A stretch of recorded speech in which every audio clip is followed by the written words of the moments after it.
Magandang araw po, Doc Willie, Doc Lisa to. Ang tips natin tungkol sa diabetes.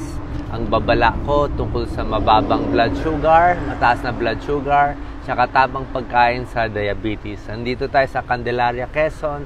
Meron lang po tayong lecture dito. So, ang tips natin para sa diabetes. Una-una po, alam ko po, pag diabetes, concern tayo, baka mataas ang blood sugar ninyo, di ba? Natatakot tayo kung mataas ang blood sugar, may komplikasyon, pwede lumabo ang mata, sugat yung sa paa, di ba? Mamamanhid, magkakaroon ng diferensya sa puso, sa kidney. Pero ang low blood sugar, delikado din. Actually nga, mas nakakatakot pa ang low blood sugar. Ibig sabihin, minsan, dahil nga sa diabetic, hindi na makontrol yung mataas, mababang blood sugar, may pagkakataon, bababa naman. Pag mataas ang blood sugar ninyo, syempre, bibigyan ko po kayo ng doktor ng gamot sa diabetes. Minsan yung iba nag-i-insulin.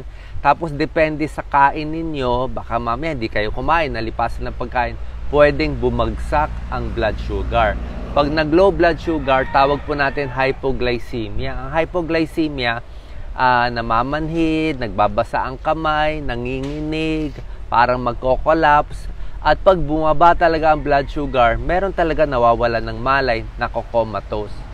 Sa totoo lang, mas delikado pa nga ang low blood sugar. Kaya yung mga diabetic, mag-iingat po tayo. Ngayon, palagay natin nag-low blood sugar. Okay? Pag nag-low blood sugar, hindi nyo alam, hindi nyo ma-test, diba? Pero kung ma-check nyo yung blood sugar nyo, makikita nyo po, mas mababa sa 90, 80, baka mamaya 60 na lang yung blood sugar. Yan, manginginig na yan. Ano gagawin natin? Gagawin natin, kailangan iinom kayo ng matamis. Pwedeng fruit juice na matamis o soft drinks konti, yung mga bawal, 'di ba? O pwedeng kumain ng candy, pwede rin 'yon para tumaas yung blood sugar. Pero meron namang pagkakataon yung pasyente hindi na makakain kasi medyo na sila, medyo nahihilo na o walang malay na. Sa ganitong pagkakataon, dinadala natin sa ospital, nilalagyan ng glucose or sugar sa suwero. So, yun yung ginagawa natin. So, kailangan alam nyo po ang sintomas ng low blood sugar at high blood sugar. Meron tayong mga tips. Ang gusto natin sa diabetic, makontrol yung blood sugar, di ba? Ayaw natin sobra taas. Pero, sa kabilang banda, ayaw rin natin sobrang baba. Lalo na kung meron kayo sakit sa puso. Sa mga taong may sakit sa puso, tapos diabetic pa, pwede siguro blood sugar. Mga 120, 130, mga hanggang ganoon, pwede na. Hindi na natin masyado hahabulin yung mababang blood sugar. Ang pag-monitor po sa diabetes, ang tawag natin, hemoglobin A1C. Ito yung blood sugar sa loob ng 3 buwan. So, chine-check natin to sa mga diabetic. Ang normal na hemoglobin A1C is 6%. So, normally, ang target natin, mga 6.5 to 7% ang hemoglobin A1C. Pero kung meron na kayong sakit sa puso, pwedeng medyo mataas-taas konti ang blood sugar hanggang 8 na hemoglobin A1C or 8.5%. Medyo mataas-taas konti. Dapat po yung pagkain natin, kung diabetic kayo, konti-konti, mga 4-5 beses kakain sa buong araw, pero pa konti-konti. Hindi rin pwede sobra dami, tataas ang blood sugar, hindi rin pwede malilipasan ng pagkain, bababa naman.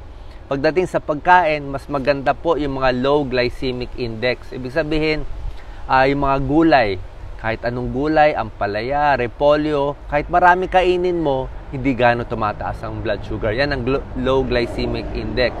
Sa prutas, pwede naman konting prutas, mansanas, saging, konti, kamote, pwede rin.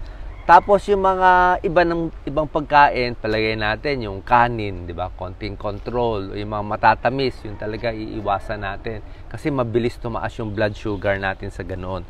Pagdating sa inumin, mas gusto ko tubig na lang. Kasi yung ibang bagay talaga nakakataas . Tubig lang talaga ang pwede sa diabetic. Kung gusto nyo, lemon water, tubig, lagyan ng lemon o kalamansi, pwede din po.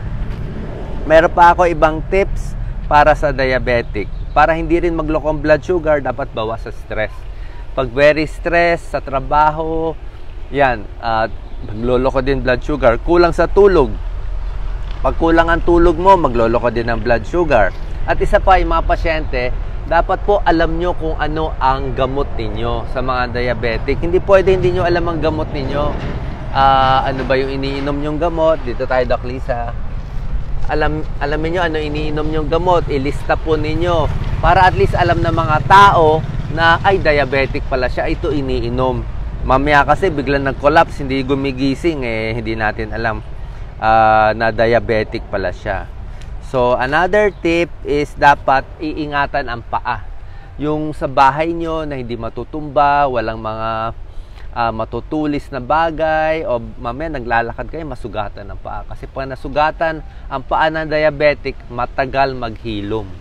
Dahil nga matagal ito maghilom. Tapos yung bahay ninyo, kailangan mas relax. Okay? So, yan lang po ang tips natin para sa diabetes. Okay? Bantayan yung high blood sugar, bantayan din ang low blood sugar. So, maraming salamat po. Like and share po. So, ingat lang po kung may diabetes.